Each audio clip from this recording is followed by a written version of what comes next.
Hello good morning friends. Welcome to my YouTube channel global English academy. दोस्तों मैं Sonu sir आप लोगों के सामने दोबारा हाजिर हुआ हूँ एक नई सीरीज़ के साथ में। तो दोस्तों जैसा कि आप जानते हैं एग्ज़ाम डेट क्लियर हो गई है। एग्ज़ाम डेट ज़्यादातर बच्चों को पता है कि नहीं पता है? बेटा थोड़ा सा ध्यान दीजिए। 30 सितंबर से आपका एसएससी एमटीएस के एग्ज़ाम होना स्टार्ट होंगे सितंबर से, तो ध्यान रखेंगे यहाँ पर। टारगेट एसएससी एमटीएस 2024 है। पर डे आपको वीडियो मिल ही रहा है। प्रीवियस ईयर क्वेश्चन पेपर को हम लोग टारगेट कर रहे हैं और आज सेट नंबर कितना है 20। कल हम आपको सेट नंबर 21 करवाएंगे। आज हम सेट नंबर 20 आपको करवा रहे हैं। जस्ट बेटा 20 मिनट्स दे दीजिए मेरे को। जस्ट 20 से 25 मिनट्स आपके सिलेक्शन के लिए। कृपया भैया एक बात ध्यान रखें, मेरे वीडियो में इधर उधर की फालतू बातें नहीं होती हैं। तो प्लीज़ बेटा जो फालतू बातें और मोटिवेशन सुनने के लिए आए हैं वो किसी और चैनल की तरफ मुड़ जाएं। मेरे यहाँ पर केवल पढ़ाई होगी।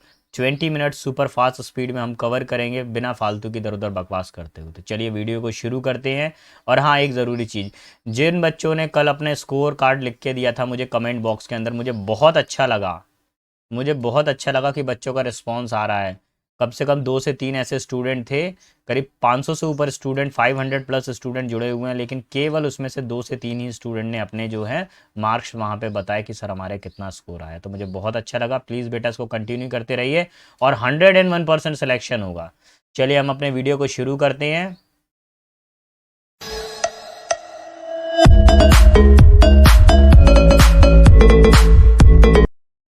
ये रहा क्वेश्चन नंबर 1 आपके सामने। तो सबसे पहले ये थोड़ा सा डेट भी चेक करिए। 1/2/09/2023 शिफ्ट नंबर 2 है। और अभी हम डिस्कस करने जा रहे हैं सिनोनिम्स को। तो पहला वर्ड हमारे पास में क्या है? बार्ब्ड। बार्ब का मतलब क्या होता है? कोई चीज़ बहुत ज़्यादा कांटेदार हो। कैसी हो? कांटेदार हो। स्पाइकफुल हो, स्पाइकी हो, ठीक है, ट्रिकी हो काफ़ी ज़्यादा। अब इसमें क्या दिया हुआ है? स्पाइटफुल। स्पाइटफुल का मतलब क्या होता है? किसी से द्वेष हो, जलन हो, द्वेषपूर्ण। यानी कि आप उसको बोल सकते हो जिससे हम क्या करते हो? एनमिटी करते हो, ठीक है, एनमिटी। काइंड का मतलब क्या होता है? काइंड का मतलब होता है पोलाइट यानी दयालु। अच्छा, पेसिव का मतलब क्या होता है? इनएक्टिव, यानी कि जो बिल्कुल ही लेजी टाइप का रहता हो। जेंटल का मतलब क्या होता है? विनम्र, यानी पोलाइट हो कोई व्यक्ति, ठीक है, कैसा हो? बंदा पोलाइट हो। तो अब सिचुएशन को देखिए बेटा, कांटेदार दिया हुआ है। इट मीन्स कोई व्यक्ति क्या है, आपसे कांटेदार बात कर रहा है, यानी कि कैसा है? दुश्मनी वाली बात कर रहा है। सो option number 1 will be our final answer. Clear? मेरे साथ साथ में पेन एंड कॉपी लेके बैठिए, वहां पे आप करते जाइए कि भाई आपके कितना स्कोर आता जा रहा है। देखिए नेक्स्ट क्वेश्चन नंबर 2 है। This is also related to the synonym. If you see here word parallel.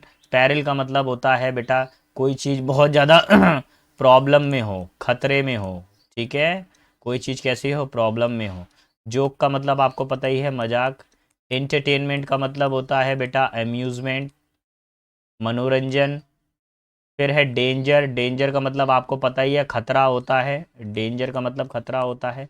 Ignorance का मतलब क्या होता है? अज्ञानी, जो मतलब अनवाइज हो, चतुर ना हो, मूर्ख टाइप का हो बंदा, या अंधकार भी बोल सकते हैं। तो देखिए पैरिल का मतलब डेंजर है, तो उसका आंसर क्या बनेगा? Option number 3 will be our final answer. Option number 3 will be our final answer. Please बेटा आप अपने पेन एंड कॉपी लेके बैठिए और आंसर करते जाइए। amiable. So here they have asked about they have asked the antonyms. So here we have a word amiable. Amiable का मतलब क्या होता है? amiable का मतलब होता है friendly। क्या होता है? amiable का मतलब होता है friendly, ठीक है। अनफ्रेंडली का मतलब क्या होता है? फो, यानी कि शत्रु। जॉय का मतलब क्या होता है? हैप्पी या ग्लैड, ठीक है, हैप्पीनेस। सैड का मतलब क्या होता है? मोरोस, यानी कि निराश, ठीक है। और कोई व्यक्ति क्या हो? रेस्टलेस हो। तो रेस्टलेस का मतलब क्या होता है? ऐसा व्यक्ति जो क्या करता हो? बेचैन रहता हो, है ना, कैसा रहता हो? ऐसा व्यक्ति जो बेचैन रहता हो। तो बेचैन व्यक्ति को हम लोग क्या बोलते हैं? रेस्टलेस। उसको चैन नहीं मिलता, 24 घंटे इधर उधर घूमता रहता है। तो our answer should be option number 1। Friendly का उल्टा क्या हो जाएगा? अनफ्रेंडली। फ्रेंडली का उल्टा क्या होता है? अनफ्रेंडली होता है। क्लियर? आगे बढ़ें, अगले कंसेप्ट को देखें। चलिए क्वेश्चन नंबर 4 पर आइए।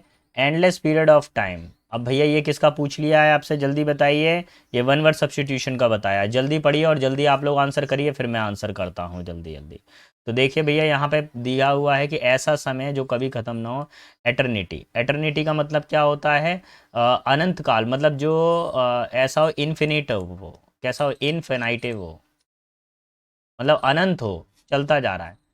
फ्रेलिटी का मतलब क्या होता है बेटा? फ्रेलिटी का मतलब होता है कोई चीज़ बहुत ज़्यादा कमज़ोर हो, ब्रिटिल हो, वीक हो, जल्दी टूट जाए। लॉन्गेविटी का मतलब क्या होता है? किसी की उम्र अगर लंबी हो, तो लॉन्ग एज कह सकते हैं, लंबी उम्र कह सकते हैं। ठीक है। इम्प्योरिटी का मतलब क्या होता है? अपवित्रता, यानी कि कोई चीज़ क्या हो? पॉल्यूटेड हो। कैसी हो? Polluted. So if you see here endless period of time, so our answer should be eternity, यानी अमरता। This will be our final answer, option number 1. Now comes to the question number 5. This is also related to the one word substitution.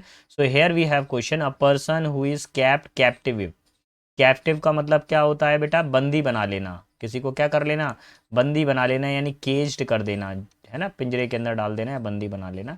For fulfilment of demand of money and condition. किसी को क्या कर लिया गया? बंदी बना लिया गया। किसी बच्चे को पकड़ लिया और उसको बंदी बना दिया गया और पैसे की मांग की जा रही है। तो देखिए इस स्थिति को क्या बोलते हैं? पहला वर्ड है हॉस्टेज, बंधक। दूसरा वर्ड है सियोन, जिसका मतलब होता है वंशज, यानी हायर, वंशज, एयर।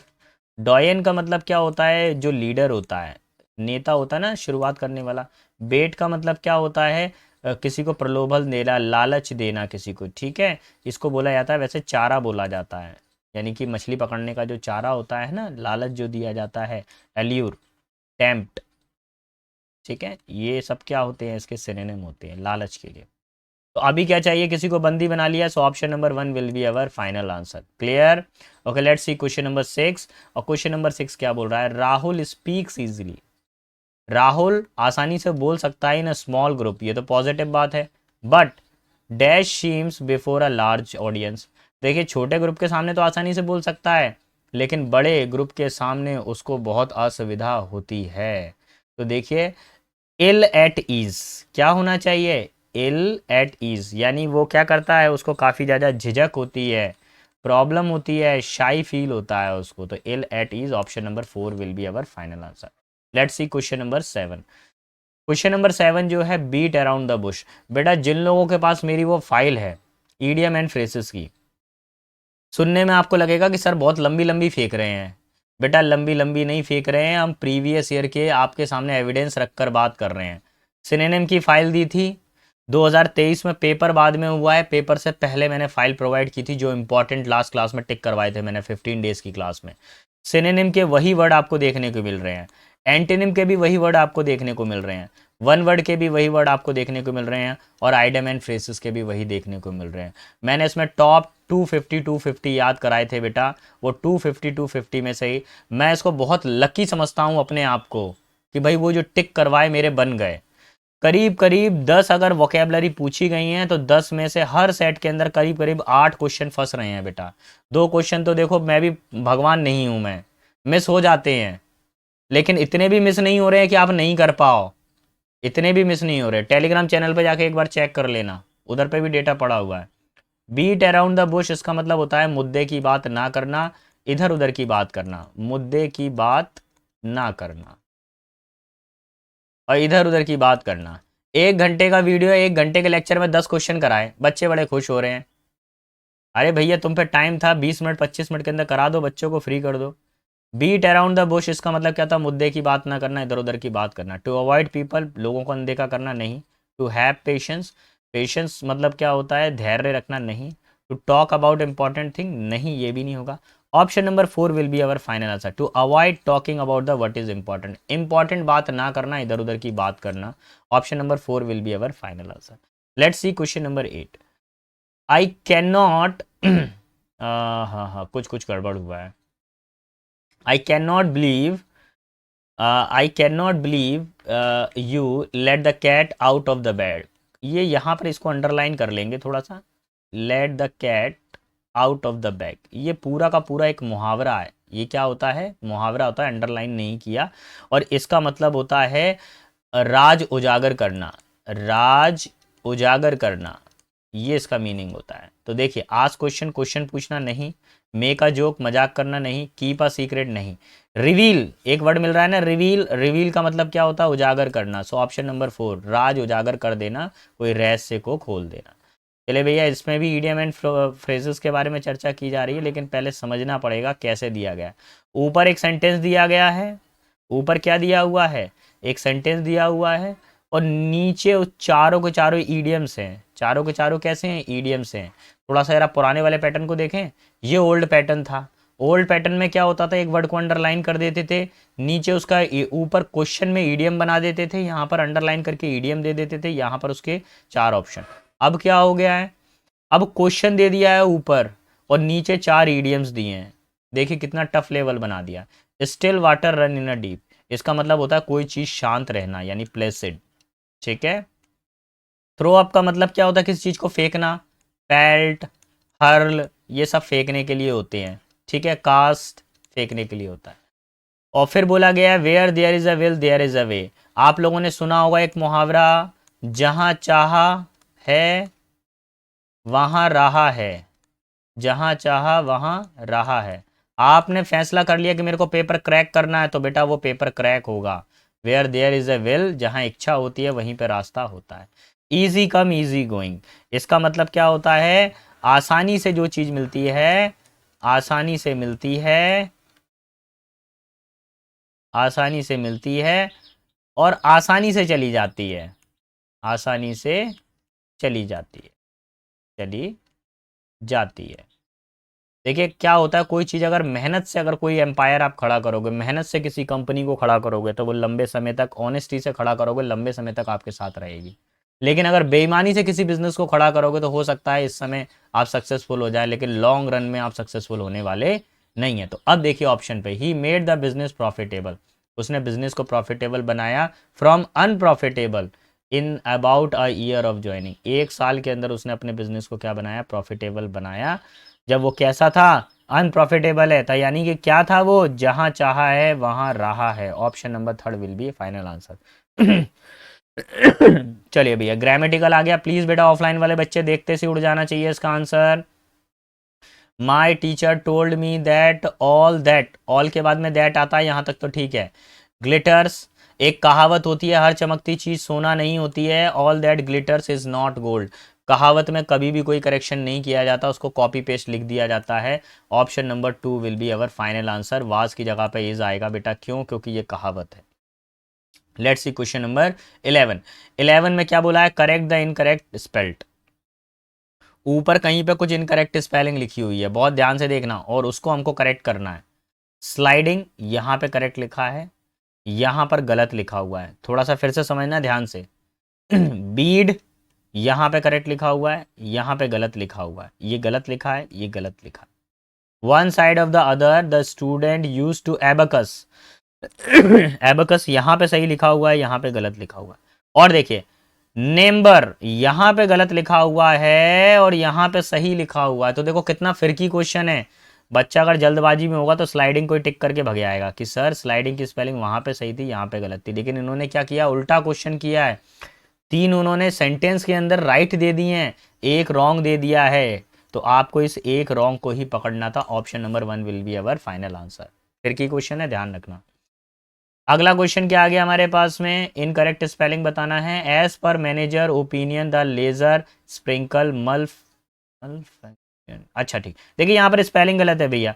मल फंक्शन में क्या आता है बेटा, सी का यूज करते हैं ना आप, तो यही वाला स्पेलिंग आपका करेक्ट होगा। Option number 1 will be final answer. क्या बाकी स्पेलिंग में कुछ गड़बड़ है, नहीं है, ये भी करेक्ट है, ये भी करेक्ट है, ये भी करेक्ट है। लेकिन क्वेश्चन में एक स्पेलिंग गलत दी गई थी मल फंक्शन की, इसीलिए यहाँ पर इसको करेक्शन करके सी लगाया गया। Option number 1 will be final answer. Let's see question number 13.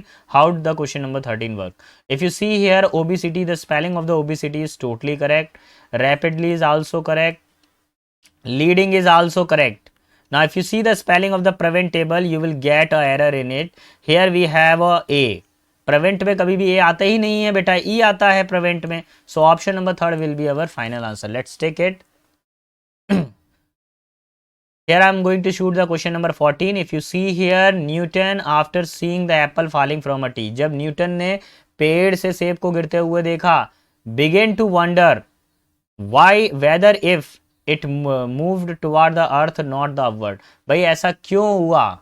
जब उसने देखा पेड़ से एप्पल को गिरते हुए देखा, न्यूटन है, उसने पेड़ से क्या करते हुए देखा, यहाँ न्यूटन जी बैठे हुए हैं, उन्होंने देखा कि भैया एप्पल नीचे की तरफ ही क्यों गिर रहा है। तो उनके मन में कौन सा क्वेश्चन आया, क्यों।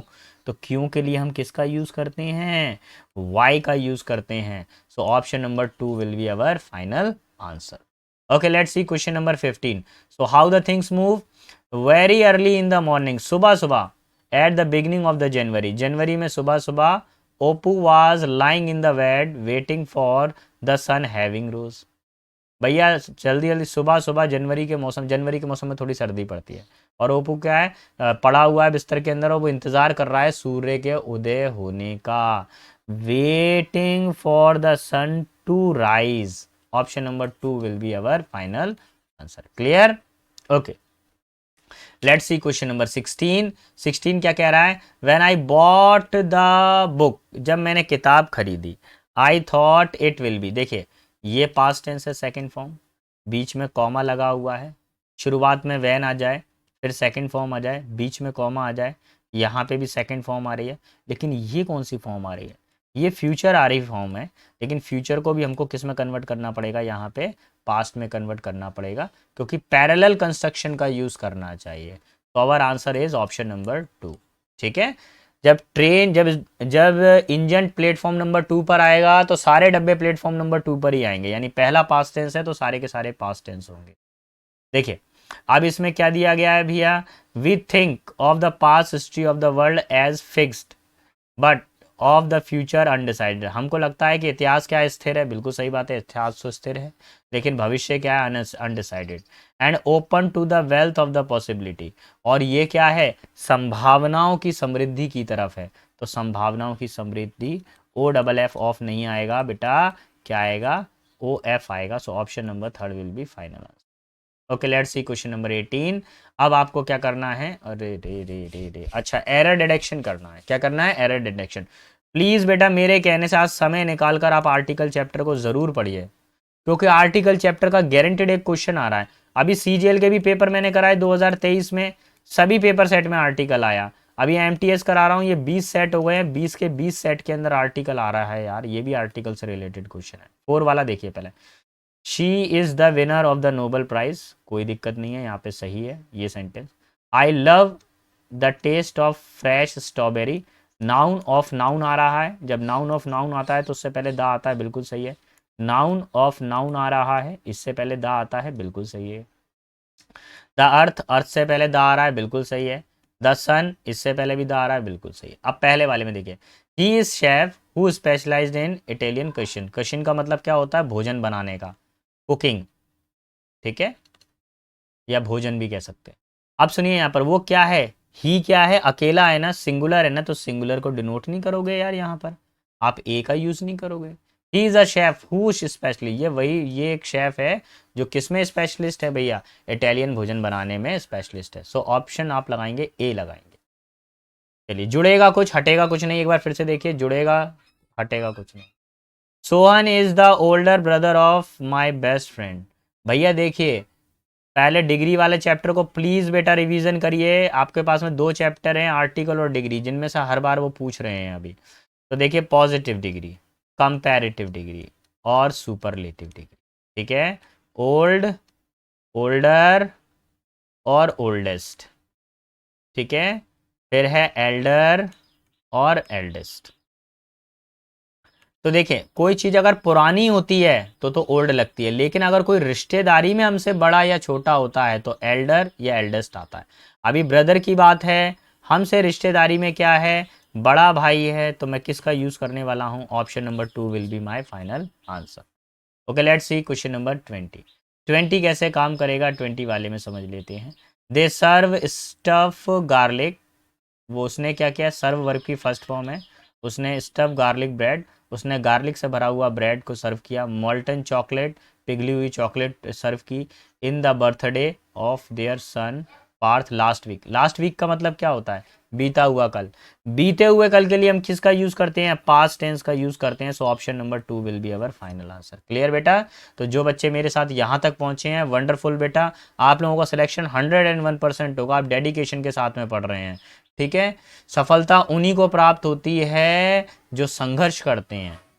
बिना संघर्ष करने वालों को सफलता प्राप्त होती भी है तो उनको पछता नहीं है कुछ, वो तो विरासत में मिला है यार। क्या पापा के पैसों पर रोल देना, अपने पैसे पर रोल दो यार तो मजा आए। Education should be free to all. Education सभी के लिए फ्री होनी चाहिए because it is a dash human right. Human right मतलब क्या है? फंडामेंटल राइट है। एजुकेशन क्या है हमारे पास में? हमारा फंडामेंटल राइट है भैया, उस अनिवार्य शिक्षा है, मौलिक अधिकार है। It is essential for the dash of fully function society and for the advancement of the humanity. तो ये क्या है? हमारे समाज के लिए, कैसे? हमारे समाज की तरक्की के लिए यानी डेवलपमेंट के लिए बेटा बहुत ज़रूरी है। किसके लिए ज़रूरी है? हमारे जो देश है, हमारा समाज है, उसकी तरक्की के लिए बहुत ज़्यादा इम्पॉर्टेंट है education. While some argue that education should not be free. कुछ लोग कहते हैं कि एजुकेशन को फ्री नहीं, कुछ ऐसी भी समस्या है जहाँ पर एजुकेशन फ्री नहीं है, बिकॉज इट हैज़ वैल्यू और that free education would be a tax on the tax payer. कुछ लोग कहते हैं कि एजुकेशन को फ्री नहीं होना चाहिए क्योंकि ये क्या करते हैं? टैक्स पेयर के ऊपर एक दबाव बनाती हैं। And the reality is that the education is an public good that the everyone in the society. लेकिन सच्चाई ये है कि वो समाज की भलाई के लिए। तो वो क्या करती है? टैक्स पेयर के ऊपर बर्डन डालती है। बर्डन ऑन, किसी के ऊपर अगर वजन रखना तो बर्डन ऑन आता है बेटा, ये इंपॉर्टेंट याद रखेंगे, बर्डन के साथ में ऑन आता है, ठीक है। Let's see question number 24। और क्वेश्चन नंबर 24 से थोड़ा सा याद रखेंगे बेटा, आपको हम लोग सेट नंबर 21 कराएंगे, कल के दिन कराएंगे। अगर वीडियो पसंद आए तो भैया लाइक करना, नहीं पसंद आ रहा तो कोई दिक्कत नहीं है भैया, भले ही मत लाइक करो लेकिन एटलीस्ट अपना सिलेक्शन लाकर मेरे को दो। जिस दिन कमेंट बॉक्स में आपका नाम आ जाएगा ना, मेरे कमेंट बॉक्स के अंदर आपका नाम आ जाएगा कि सर आपने पढ़ाया और हमारा सिलेक्शन हुआ, उसी दिन मेरे लाइव के अंदर लाइक शेयर सब्सक्राइब ऑलरेडी बढ़ जाएंगी, मेरे को ज़रूरत ही नहीं पड़ेगी बोलने की। Not only does the education provide the individual with the skill and knowledge, they need to participate in the workforce। तो फिर एक थोड़ा सा यहाँ 24 वाला मैं मिस कर गया हूँ। 24 में क्या बोला गया? पब्लिक गुड की बात है, यानी कि ये लोगों को क्या कर रहा है? लाभ कर रहा है, बेनिफिट कर रहा है, इसलिए पब्लिक गुड्स के बारे में चर्चा हो रही है। Benefits everyone in the society, इससे सोसाइटी के अंदर सबको फ़ायदा है। Not only does the education, ना केवल education provide the individual with the skill and knowledge, they need to participate in the workforce. ना केवल शिक्षा क्या करती है? ज्ञान को बढ़ाती है, बल्कि कार्य क्षेत्र के अंदर भी उनके महत्व को दर्शाती है या उनके सहभागिता को दर्शाती है। But it is also improve the social cohesion and create, और ये क्या करती है? समाज के अंदर एकता के भाव को बढ़ाती है। And create more dash citizen, और जो हमारे सिटीज़न हैं उनको और ज़्यादा परिपक्व बनाती है, और ज़्यादा प्रोडक्टिव बनाती है। सो option number 4 will be our final answer. I hope आपको पूरा सेशन पसंद आया होगा। अगर फिर भी किसी बच्चे को कोई डाउट हो किसी भी क्वेश्चन पर, प्लीज़ बेटा कमेंट बॉक्स के अंदर लिखिए कि सर मेरे को वो क्वेश्चन समझ में नहीं आया, मैं उसका भी फुल डिटेल आपको कमेंट बॉक्स के अंदर लिख के दूंगा। तो आज के लिए इतना ही है बेटा। Thanks for watching. Like comment share और सब्सक्राइब करना ना भूलिएगा। बेस्ट ऑफ लक बेटा, अपने और अपने माता पिता का नाम रोशन करें।